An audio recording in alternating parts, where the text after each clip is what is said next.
देखो भैया, भगवान को पाने के लिए जब तक मन में इच्छा है तब तक भगवान नहीं मिलते। सर्वप्रथम भगवान के पाने का अगर कोई बढ़िया तरीका है वो है इच्छाओं का त्याग। इच्छा का त्याग हो जाए, स्वार्थ परायण भक्ति नहीं, निस्वार्थ भक्ति। जब वैकुंठ की भी इच्छा मन से निकल जाए तो समझो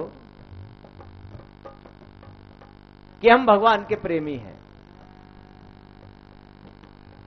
वो जब भगवान ने गोवर्धन उठाया तब सब लोग बातें करने लगे कि लगता नहीं कन्हैया नंद का बेटा है। नंद बाबा झूठ बोलते हैं। एक बोला मुझे तो पहले ही शक था, नंद बाबा गोरे यशोदा गोरी, छोरो कालो कैसे है तो गड़बड़। चलो पूछते हैं, सच बताओ नंद बाबा, कहां से उठा के लाए हो बालक, किसका है? तो नंद बाबा बोले जब गर्गाचार्य जी नामकरण संस्कार करने आए तब तुम लोग पास में नहीं थे, उन्होंने मुझे सब बता दिया है। कन्हैया ब्रह्म है और ब्रह्म ही हमारे यहां लीला करने आए हैं। तो सब खुश हो गए, भगवान से बोले प्रभु आप हमारे यहां आए हैं, अब जरा यहां आ ही गए तो अपना बैकुंठ तो दिखा दो। भगवान बोले तो चलो। तो भगवान ने सबको लेकर के यमुना जी के हृदय में उतर गए, बैकुंठ धाम पहुंच गए। क्या देखा? भगवान शेष सैया पे लेटे हैं, लक्ष्मी चरण दबा रही हैं, सनकादिक ऋषि स्तुतियां गा रहे हैं। दूर से देख करके सब प्रणाम और गीत गाने लगे और वहां पास में किसी ने जाने नहीं दिया। अब बैकुंठ में तो आनंद ही आनंद है। कुछ देर तो आनंद लिया गोपगालों ने, फिर कन्हैया से बोले प्रभु अब चलो अपने ब्रिज में चलते हैं। कन्हैया बोले क्यों? बैकुंठ में आके कोई वापिस जाना चाहता है क्या? और तुम लोग यहां से वापिस जाना चाहते हो? बोले प्रभु सब बढ़िया है पर एक गड़बड़ है। क्या? बोले वहां तो, यहां तो आपकी स्तुति गानी पड़ती है, आपको प्रणाम करना पड़ता है और आपसे मिलने के लिए कितना इंतजार, लाइन में लगना पड़ता है। और वहां ब्रिज में, वहां तो हम यूं कहते हैं कन्हैया जरा बांसुरी बजा के सुना तो है, जरा थोड़ा ठुमका लगा के दिखा। तो जो आनंद हमें वहां आता है वो यहां बैकुंठ में कहा। तो जब बैकुंठ की कामना भी हृदय से समाप्त हो जाए तब हम भगवान के प्रेमी कहलाते हैं। तवै कथामृतम तपत जीवनम। हे कन्हैया, वो विरह में रो रही हैं, तेरी कथा ही है जो विरह में तेरे जलते हुए जीवों पर थोड़ी अमृत की वर्षा करती है। तुम कहां चले गए नाथ, हमें दर्शन दो, हमें दर्शन दो। और वो रोते रोते जब बेहाल हो गई तो कन्हैया अपने भक्तों के दुख को देख नहीं सकते और भगवान प्रकट हो गए। रुरुदय सुस्वरम राजन कृष्ण दर्शन लालसा। उनके रोने का तरीका क्या है? उनको रोने में ही सुख है। गोपियां रोने में भी सुख ले रही हैं, रोने में भी सुख है, सुस्वर में रो रही हैं। और किस लिए रो रही हैं? भगवान की दर्शन की लालसा से रो रही हैं।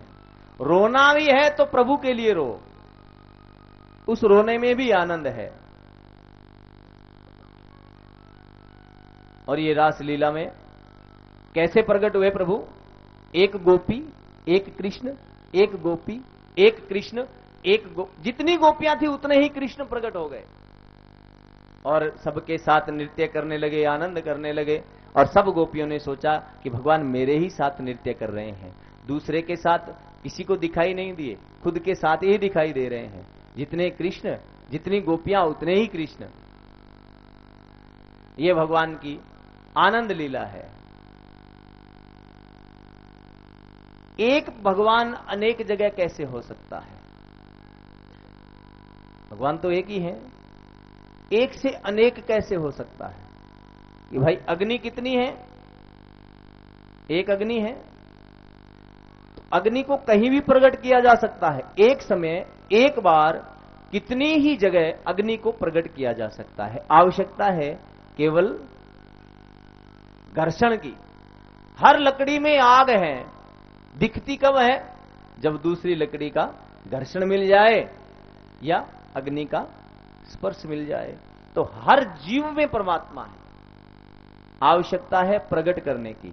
और प्रकट कब होते हैं? भगवान रामचरितमानस में तुलसी बाबा कहते हैं, प्रेम से प्रकट हो ही मैं जाना, हरि व्यापक सर्वत्र समाना, हरि व्यापक सर्वत्र। हरि व्यापक है प्रभु सर्वत्र, सभी जगह और समान रूप से। चींटी में भी वही है और हाथी में भी वही है, सब में समान रूप से व्याप्त है, कहीं छोटे बड़े नहीं है। देखो भाई, लाइट पीछे से जो आ रही है तार में, वो तो एक जैसी आ रही है। अब आगे बल्ब है 0 वाट का, 20 वाट का, 100 वाट का, 1000 वाट का, जैसी जैसी जिसकी पावर है वैसी वैसी पावर ले रहे हैं। पीछे से तो गड़बड़ नहीं है कि भाई 0 वाट का है तो उसके लिए 0 ही आ रही है, ऐसा तो नहीं है। वो तो समान रूप से आ रही है। पर भगवान की कृपा सब पर समान रूप से बरस रही है। जो जितना लायक है, काबिल है, उसको उतना मिल रहा है। तो भगवान सबके साथ नृत्य कर रहे हैं और ये रास लीला भगवान की सबसे दिव्य लीला है। और इसमें देवताओं की स्त्रियां भी आती हैं। मां पार्वती वो भी गोपी बन करके आती हैं। एक दिन वो चली तो भगवान शंकर ने रोक लिया। ए देवी, रात में कहां जा रही हो श्रृंगार करके? पता है पति को छोड़ करके पत्नी को कहीं नहीं जाना चाहिए। मां पार्वती बोली, प्रभु वो तो ठीक है, नहीं जाना चाहिए, लेकिन एक जगह जा सकती है, भगवान की कथा में, क्योंकि वो परम पति हैं। परम पति से मिलने संसार के पति की आवश्यकता नहीं है। यही गोपियों ने भगवान से कहा, प्रभु अगर हमारा ये तन आपसे मिलने में बाधा है तो हम आपको नहीं छोड़ सकती, इस तन को छोड़ सकती हैं। क्योंकि आप कह रहे हैं पति को छोड़ करके क्यों आई हो, तो पति तो शरीर के है ना, आत्मा के पति तो आप हो। तो आपसे मिलने संसार के पति को छोड़ना पड़े, वो जो ये शरीर अगर इसकी मर्यादा बाधा है तो हम ये शरीर छोड़ने को तैयार हैं, हम आपको छोड़ने को तैयार नहीं हो सकते। तो भगवान बोले, वो तो ठीक है देवी, लेकिन मैं तो ये कह रहा था कि रात को अकेली जा रही हो तो वो यूपी है, वहां बड़ा खतरा, इतना श्रृंगार करके जा रही हो। मां पार्वती बोली, मैं कोई मामूली स्त्री थोड़ी हूं, महाशक्ति हूं, डरने की आवश्यकता नहीं। भगवान बोले, देवी मैं तो कह रहा था कि मैं भी साथ में चलता तो।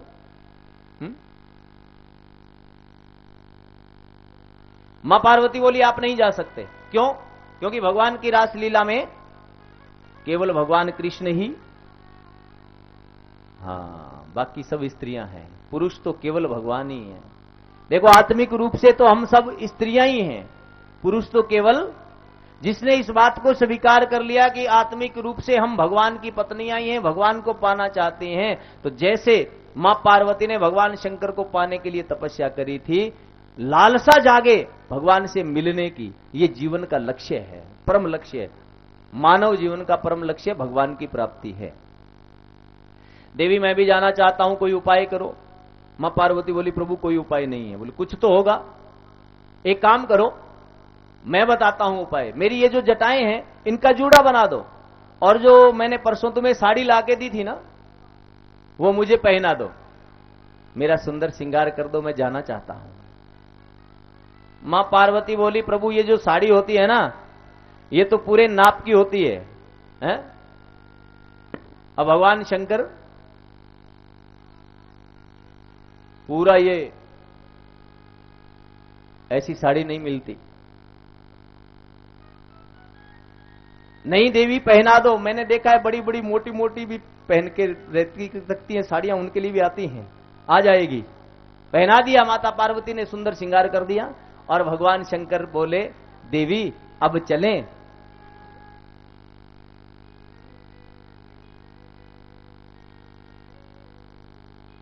मां पार्वती बोली प्रभु आप नहीं जा सकते। क्यों नहीं जा सकते? बोले देव प्रभु जाते ही भगवान पूछेंगे ये साथ में कौन आई है, मैं क्या जवाब दूंगी?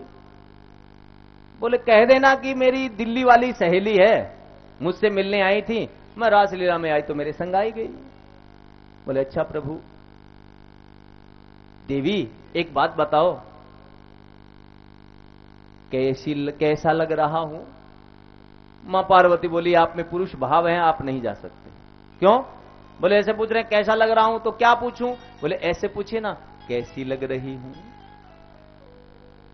अच्छा देवी बताओ कैसी लग रही हूं? बोले प्रभु याद है आपने एक बार भस्मासुर को वरदान दिया था, एक भस्मासुर नाम के दैत्य थे, उसको भगवान शंकर ने वरदान दे दिया, एक कड़ा दिया भस्मी, जिस पे घुमाओगे भस्म हो जाएगा। और वो भगवान शंकर की तरफ ही चला। माता पार्वती को देखा, इच्छा हुई कि इससे मैं विवाह करूं। विनाश काले विपरीत बुद्धि। चला तो भगवान ने पूछा मेरी तरफ क्यों आ रहे हो? बोले प्रभु इस नकली तो नहीं है, कहीं परीक्षा करनी है। तो बोले मैं ही मिला तो ये परीक्षा करने को? बोले नहीं प्रभु आपने दिया है तो परीक्षा आप पे ही करूंगा। तो भगवान ने सोचा अगर भस्म नहीं हुआ तो वरदान की मर्यादा जाएगी, इसलिए भगवान शंकर आगे भाग पड़े, पीछे पीछे भस्मासुर। तो भगवान को पुकारा मां पार्वती ने, तो प्रभु मोहिनी रूप बना करके आ गए, पार्वती का रूप बना के आए। अरे भैया कहां भागे जा रहे हैं? बोले तेरे पति देव को भस्म करने जा रहा हूं। क्यों? बोले तुमसे विवाह करूंगा। बोले विवाह तो मैं वैसे ही कर लूंगी तुमसे, पर उनमें एक विशेषता है। क्या? बोले नृत्य बहुत सुंदर करते हैं, उनके जैसा तू नाच के दिखा दे तो मैं तुमसे विवाह कर लूंगा। तो वो नाचने लगा और नाचते नाचते थक गया। फिर बोला कैसा लगा मेरे नृत्य? भगवान बोले कुछ नहीं लगा। तो बोले भगवान शंकर जब नाचते हैं तो मैं जैसे नाचती हूं ना वैसे मेरा अनुगमन करते हैं। बोले अच्छा तो नाचो। भगवान भी नाचने लगे और नाचते नाचते वैसे ही भस्मासुर नाच रहा है, नाचते नाचते भगवान ने यूं किया तो उसने भी यूं किया और भस्म हो गया। पर प्रभु एक दिन भगवान आपके लिए ऐसा रूप बना करके आए थे और आज आप वैसे बन रहे हैं। एक दिन वो भोले भंडारी बन के ब्रिज किनारी गोकुल में आ गए हैं, गोकुल में आ गए हैं। एक दिन वो भोले भंडारी बन के ब्रिज किनारी गोकुल में आ गए हैं, गोकुल में आ गए हैं। पार्वती जी मना के हारी ना माने त्रिपुरारी गोकुल में आ गए हैं, गोकुल में आ गए। पार्वती भी मना के हारी ना माने त्रिपुरारी गोकुल में आ गए हैं, गोकुल में आ गए हैं। ताली बजा के प्रेम से भगवान शंकर और भगवान कन्हैया के मिलन की रास लीला का संगीत प्रेम से गाइएगा।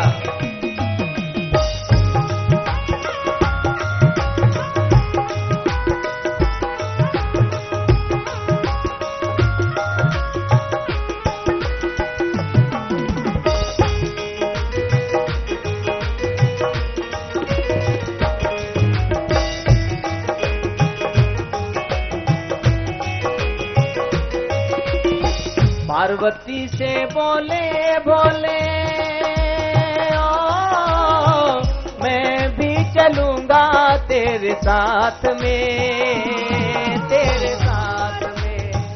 पार्वती से बोले बाबा हो मैं भी चलूंगा तेरे साथ में, तेरे साथ में। राधा संग श्याम नाचे हो मैं भी नाचूंगा तेरे साथ में, तेरे साथ में। हो राधा संग श्याम नाचे हो मैं भी नाचूंगा तेरे साथ में, तेरे साथ में। राज रचा है ब्रिज में भारी हमें दिखाओ प्यारी गोकुल में आ गए हैं, गोकुल में आ गए हैं। वो भोले भंडारी बन के ब्रिज की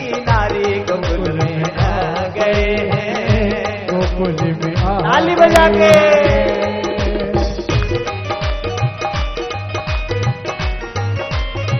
राधे।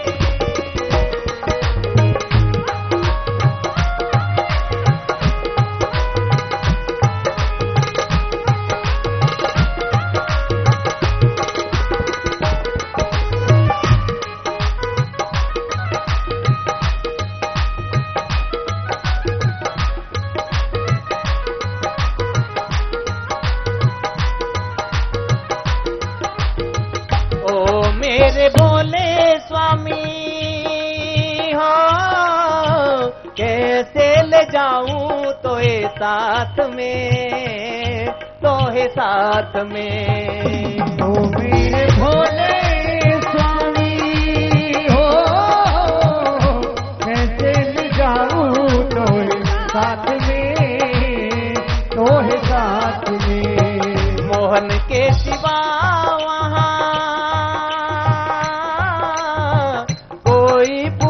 ना जाए साथ में, वहाँ साथ में। मोहन के दीवाना वहाँ हो, पुरुष न जाए ब्रिजराज में, ब्रिजराज में। हंसी करेगी ब्रिज की नारी, मानो बात हमारी गोकुल में आ गए हैं, गोकुल में आ गए हैं। वो भोले भंडारी मन के ब्रिज की नारी गोकुल में आ गए हैं, गोकुल में आ गए हैं। राधे।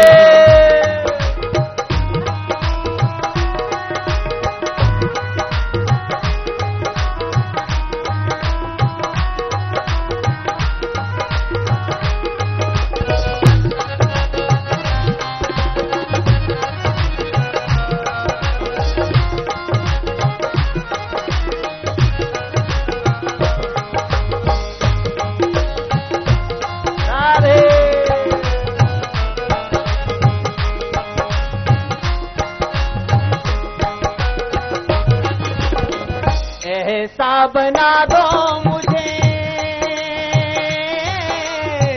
कोई भी न जाने इस राज को, इस राज को। ऐसा बना दो मुझे हो, कोई न जाने इस राज को, इस राज को। भगवान जब चलने लगे, माता पार्वती बोली प्रभु आप रहने दीजिए, मत जाइए। क्यों? आपकी चाल को देख के पहचान लेंगे भगवान। तो क्या करूं? बोले मेरी तरह थोड़ा चलना पड़ेगा, मटक के चलना पड़ेगा। बोले अच्छा ये भी करना पड़ेगा। बोले चलो ठीक है ये कर लूंगा, चलो मैंने जाना जरूर है, कुछ भी करवा लो। प्रभु आप नहीं जा सकते। क्यों? आपके मुख को देख के पहचान लेंगे प्रभु। तो क्या करूं? या तो लंबा घूंघट निकाल लीजिए और जब तक मैं न कहूं ना तो वहां पे बोलना और ना ही अपना मुख दिखाना। दो बातें छुपा लेना, मुंह नहीं दिखाना और बोली नहीं बोलना। भगवान बोले ये भी स्वीकार है, चलना जरूर है। ये है सहेली मेरी हो, ऐसा बताना ब्रिजराज को, ब्रिजराज को। ये है सहेली मेरी हो, ऐसा बताना ब्रिजराज को, ब्रिजराज को। बना के चूड़ा पहन के साड़ी, चाल चले मतवाली गोकुल में आ गए हैं, गोकुल में आ गए हैं। दिन वो भोले भंडारी मन के ब्रिज की नारी गोकुल में आ गए हैं।